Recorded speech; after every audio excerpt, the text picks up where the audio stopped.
to have a customized plan, because we're all individuals and we have a different path, and even the symptoms that we may experience are different. So we go at it from different angles. We're not carbon copies. No. Yeah. Cookie cutter protocols are definitely not helpful for any phase of life. So the last 2 episodes, we were talking about the signs and symptoms of perimenopause and menopause, which sometimes you're like, what the heck is that? And the following one we did was, sorry, no, it's not following. Subsequent. I couldn't think of the, see, that's the brain fog stuff. Sometimes, like, so seriously, this actually does happen. Like, yes. I used to articulate really well, and now I'm stuck. Oh, honey, you still articulate really well, but that can definitely happen. For sure. Me too. Right? Yeah. Oh, yeah. Sometimes I listen back to our podcast. I was like, oh my gosh, that's not me, but that's okay. I'm just whatever. Yeah. Like, it's tongue-tied. We're tongue-tied. So I think we need to be honest about this. And we're starting the session with, hey guys, sometimes we get tongue-tied, and I'm fully cognizant of the fact that it may be menopausal symptoms for me. I'm just speaking for myself, right? Like, I'll sit there, I'm like, what is that word? What is that word? And I can't even spit it out because it's not even there, right? My mantra is reach, reach, reach, and breathe. Yeah. So we talked about that kind of symptom as well. So many other symptoms of perimenopause and menopause in the previous Perimenopause. Darn, you caught that. Well, that's what it is for me. Cute. I don't know about you. I know. Mary's menopause. Whatever. See, this is so truly menopausal. Yeah. It's really not postmenopausal. So we did a previous episode about the symptoms that you may or may not even know about. And then we talked about after that subsequently, I use that word, subsequent, and about what can aggravate it. But now, so super important, because we need to look at the strategies. What the heck can we do to move on and live a full life and thrive? So let's get going. Quickly, if you have looked back and you've seen your symptoms or you've heard your symptoms in a previous episode and your doctor Google searched it, whatever it is, and you're like, I am so sure I have perimenopause, but my doctor has denied that I have perimenopause. They have done the follicle stimulating hormone test.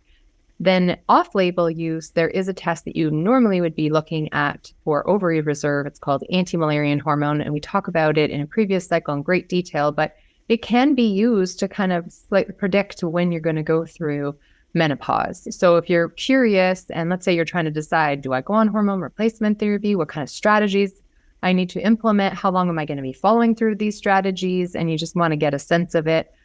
You can do that test so that you can kind of understand, okay, what is this looking like? How many more years of this am I going to be going through, like these symptoms? And then obviously, you're going to be managing them through nutrition and lifestyle. And there's research to show it's not just about hormone replacement therapy or getting, physical treatments, although they can be very helpful for stress management and treating conditions like yin deficiency, like acupuncture.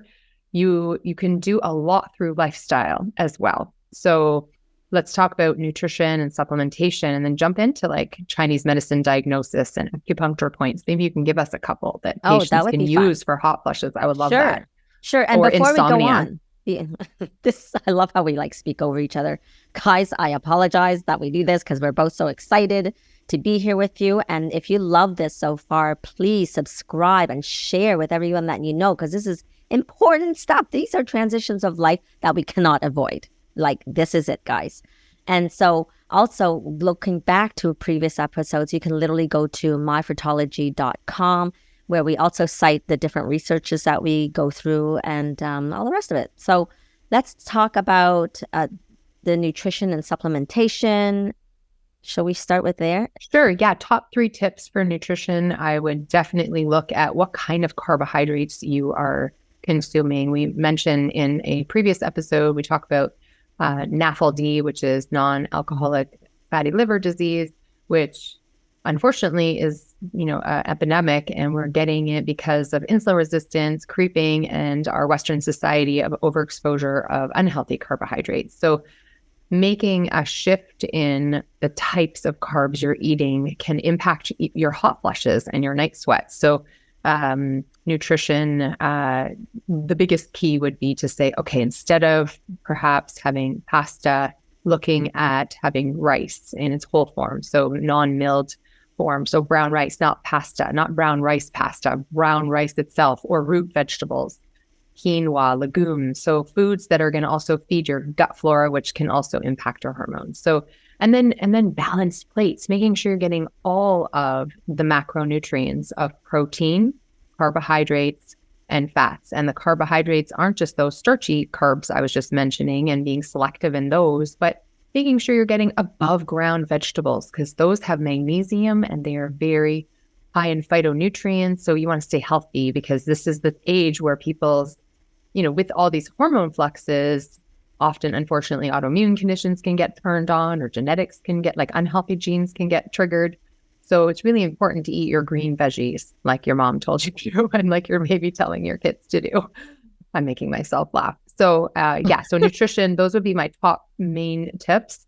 Fasting is a helpful tool that people can implement to improve insulin sensitivity, but it's not for everybody. I think having a break in eating is a helpful tool, meaning, like, don't eat after a certain hour, perhaps push out breakfast, but it doesn't have to be long intermittent fasting, especially if you have a lot of stress in your life. It's more important to eat healthy foods and plan for that.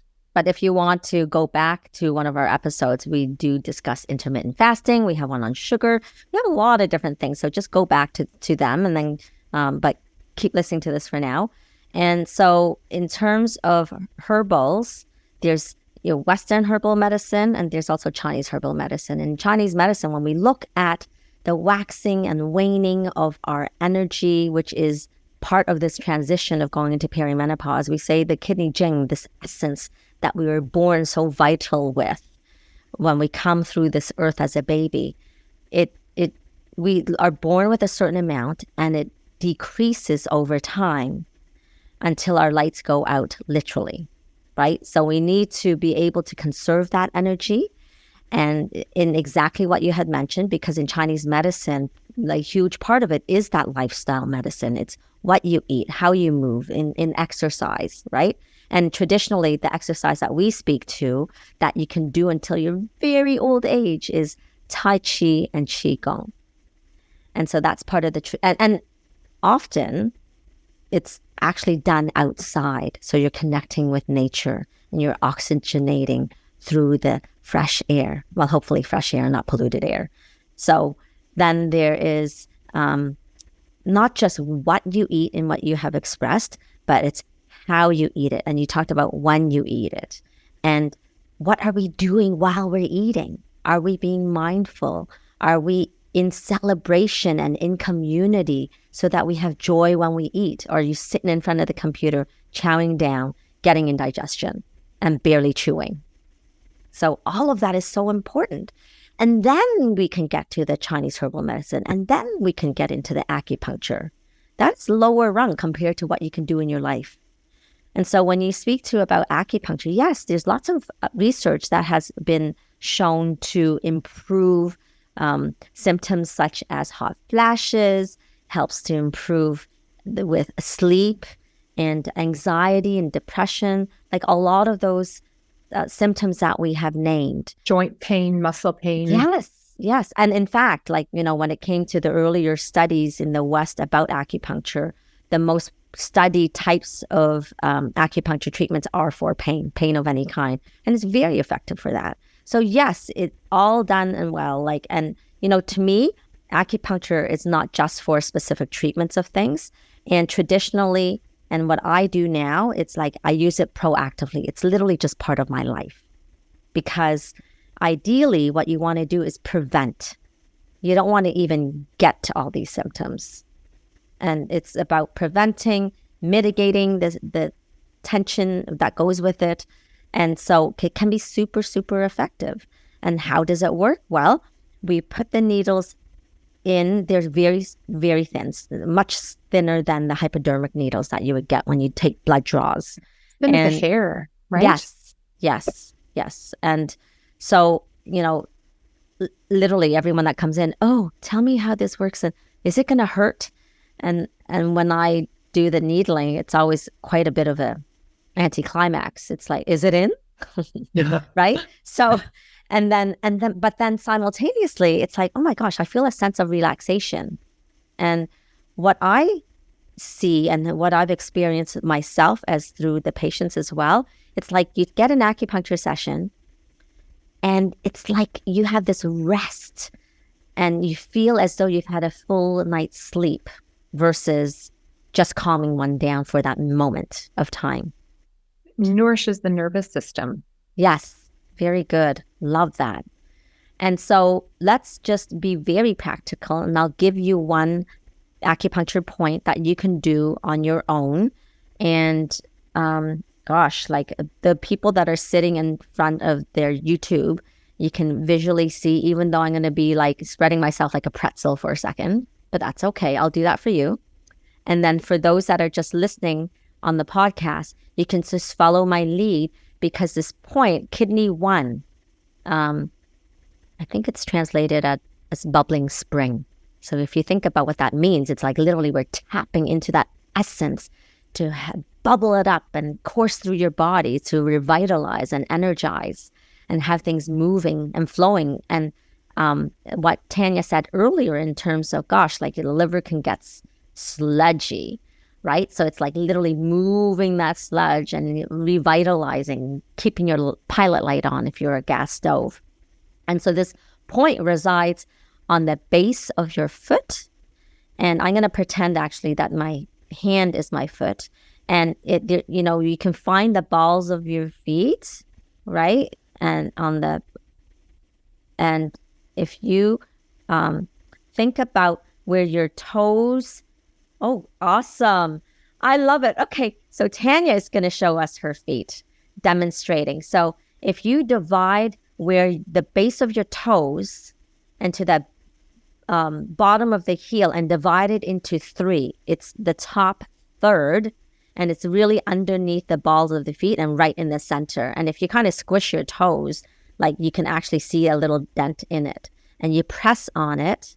And if that's difficult and we're not able to flex like a pretzel, then you can use a little ball. It could be a tennis ball, it could be a squash ball, whatever kind of ball. And you can use it to, like, even if you're sitting in front of the TV or if you're cooking, you can stand on it and you just kind of massage that spot, and you can do it for like 2 full minutes, and you just breathe into it. And by the way, when there has been research that's done on breathing, if we breathe relax for 2 minutes at a time in the sequence of about 5 seconds per inhale, 5 seconds per exhale, and which equals to 12 breath cycles in 2 minutes, that is enough to relax you. And then add with that the acupressure point, you guys are good to go. So Nice. Hopefully that's helpful. But that's just one thing. And obviously, if you want to get some real acupuncture, just call us at Alive Holistic Health Clinic. And if you want direct, and by the way, because what we're speaking to is more generalized conversation, you can call and speak to Tanya, myself, or our associates, and to have a customized plan, because we're all individuals and we have a different path, and even the symptoms that we may experience are different. So we go at it from different angles. We're not carbon copies. No, yeah, cookie cutter protocols are definitely not helpful for any phase of life. And for example, we were talking about in a previous episode, when we were talking about symptoms you might experience. Some people might have hot flushes and migraines, and somebody else might be having cold flushes and vaginal dryness. So it's totally different diagnosis, Chinese medicine wise. So I think it's super important to get an individualized treatment plan. And what I love at Alive is you can have the consistent treatments, but as you're getting better, you're then kind of just doing check-ins. Like even if it's just quarterly, we always want our patients to be as independent as possible, getting treatments, maintaining it in a capacity that, it's easy to integrate into your life.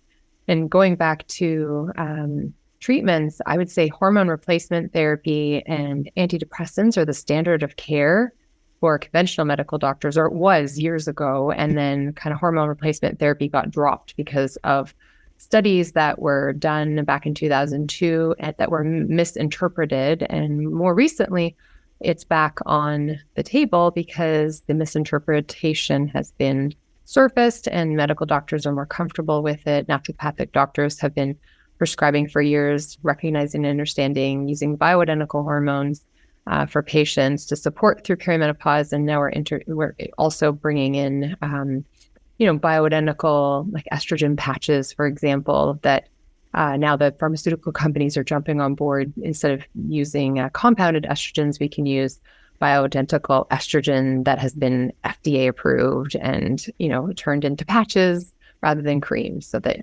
both are options and everybody is an individual. But they can be so effective for patients if they're really experiencing the anxiety and the insomnia. And they've tried, for example, the lifestyle approach first. So changing nutrition, changing up exercise, and perhaps slowing down, and stress management tools. The problem is if you have such extreme insomnia and nothing's really working, and even an antidepressant, maybe you don't want an antidepressant, but you're not sleeping, it's really hard to do the lifestyle shift and have the energy even to go in for an acupuncture treatment, like if you're not feeling well. So sometimes it can just get you out of the cycle if you don't want to be on hormone replacement long term. And then, of course, you would assess your risks with your family doctor or your naturopathic doctor as to whether or not it would be indicated for you. But according to the research, it's safe for most people. And it's now it's considered first-line treatment again for people who are really experiencing hot flushes and night sweats. And, it's good for bone density. So many other reasons it's good for. Just as a menstruating, ovulating woman, we make estrogen, progesterone, and it really helps us, which is why we feel healthy in our memory and we have good bone densities. And there's lots of shifts that happen after we go through menopause. And as we say, it's a normal phase to go through, but years ago, we might not have lived as long as we are going to. So to kind of have that extra support kind of makes sense to have somewhere we go to have like integrate calm and relaxation and recirculate our energy in our meridians. So getting acupuncture and then sleeping better because of perhaps better nutrition and hormone replacement therapy, and then supplementation where indicated. So vitamins or minerals like magnesium, herbals that help you adapt to stress. We call them adaptogens like ashwagandha, or in some cases, a little bit more of a stimulant, but if you're really flatline burnout, rhodiola and panax ginseng. So helping your body adapt to stress better. And then, theanine amino acids like 5-HTP and theanine can be very helpful and nourishing. But what I've discovered as a woman going through perimenopause, it's really helpful to slow down, because if you don't slow down, your body will slow you down. So I think it really helps to recognize what phase of life you're in and see if you can prevent the symptoms by having regular acupuncture, massage therapy, choosing good foods, protecting your sleep, because maybe you will cruise through your perimenopause years and not need hormones until later, and then you decide, So I think it's really important to pause and know that we are not robots. We're not robots, and everyone's journeys are different. So some of you may be completely able to get away with doing all things natural, and some it can be very severe, and you may use the combination of both, because why not? We have that ability, we have that accessibility, so just do whatever it takes to thrive. And if I may add in, as we get older, our cells may start to get less hydrated, so acupuncture is definitely a way to kind of puff up those cells, make everything more juicy, as I always say. And, we have 50 trillion cells in our body. So why the heck not get them moving, get them going? And there's a whole movement, and we've certainly gone on that bandwagon because I am postmenopausal and I am a little vain. So acupuncture is really awesome for those of you who have concerns for facial rejuvenation. It's a thing. So you can call us and talk to us about that as well. So, I know that it's very prevalent. We see it often where people are using Botox and fillers to help, and they may look quite lovely with it, but at the same time, it's there are other options as well. So if you want a more natural approach, especially if you're, trying to conceive, or if you're pregnant, or, not wanting to have any kind of external things in your body, it's a great option.